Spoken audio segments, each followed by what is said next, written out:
மகாராஜாவுக்கு நேர்ந்த கொடுமையை பார்த்துட்டு கோவத்தோட மகாராஜா மகாராஜான்னு சொல்லிட்டு அந்த வாயில் காப்பாளன் வந்து ஓடி வரான் அந்த ராஜாவோட ரூமுக்கு வந்து அந்த சிவனடியார் மாதிரி வேஷம் போட்டிருக்க அந்த கெட்ட மன்னனை பார்த்துட்டு, அடே மாபாவி, எங்க மன்னன் என்னடா உனக்கு தீங்கு செஞ்சாரு? உன் பாதத்தை தொட்டு வணங்க வந்தவரை இப்படி கத்தியால குத்திட்டியே, அந்த சிவன் கூட உன்னை மன்னிக்க மாட்டாரடா, உன்னை என்ன செய்யறேன் பாரு, எங்க மன்னனையா நீ குத்தன, இரு என் உடைவாளுக்கு நீயே பலி அப்படின்னு சொல்லி தன்னுடைய வாளை உருவி கழுத்தை சீவ போறான். அப்ப கூட இந்த மெய்ப்பொருள் நாயனார் மகாராஜா என்ன தெரியுமா சொல்றாரு? வீரனே சற்று பொறு, அவரை நீ வந்து எதுவும் பண்ணிடாத, அவர் உடம்புல இருக்க அந்த தவ வேடத்துக்கு நாம மதிப்பு கொடுக்கணும். அந்த திருநீரும் அந்த ருத்ராட்சமும் சாக்ஷாத் சிவ அம்சம். அப்படி சிவ சின்னத்தை அணிந்தவரை நம்ம வாழால நாம துன்புறுத்தலாமா? கூடவே கூடாது வீரா, அதனால எனக்காக ஒரு வேலையை நீ செய் அப்படின்னு சொல்றாரு. உடனே அந்த வீரனுக்கு கோவம் வந்துடுது சேவகனுக்கு.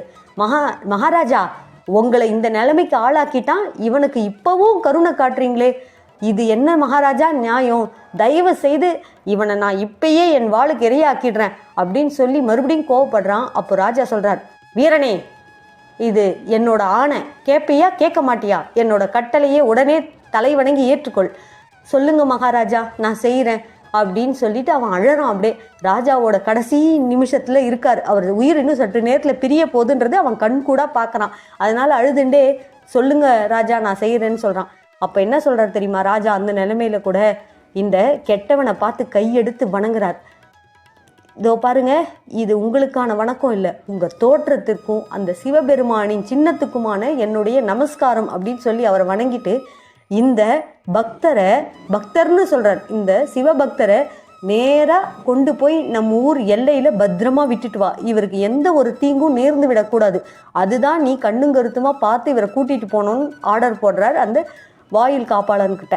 சரின்னு சொல்லி அழுதுண்டே என்ன பண்ணுறான், இந்த வாயில் காப்பாளன் போய் அந்த நாட்டோட எல்லை வரைக்கும் கொண்டு போய் பத்திரமா விட்டுட்டு வந்து ராஜா கிட்ட சொல்கிறான், மன்னனே, நீங்கள் சொன்ன மாதிரி அவனை விட்டுட்டு வந்துட்டேன் அப்படின்னு சொல்லிட்டு அழறான். உடனே ராஜா சொல்கிறாரு, சேவகா, இன்று நீ எனக்கு செய்த பேருதவி போல வேற யாருமே எனக்கு செஞ்சிருக்க முடியாது, அவரை பத்திரமா கொண்டு போய் விட்டுட்டு வந்தியே, இதுக்கே நான் உனக்கு நன்றி சொல்கிறேன்.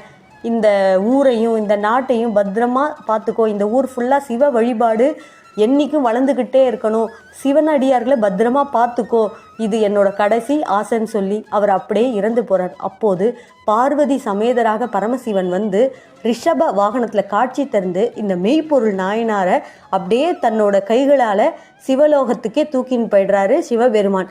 இதுதான் மெய்ப்பொருள் நாயனாரின் திருக்கதை. நன்றி.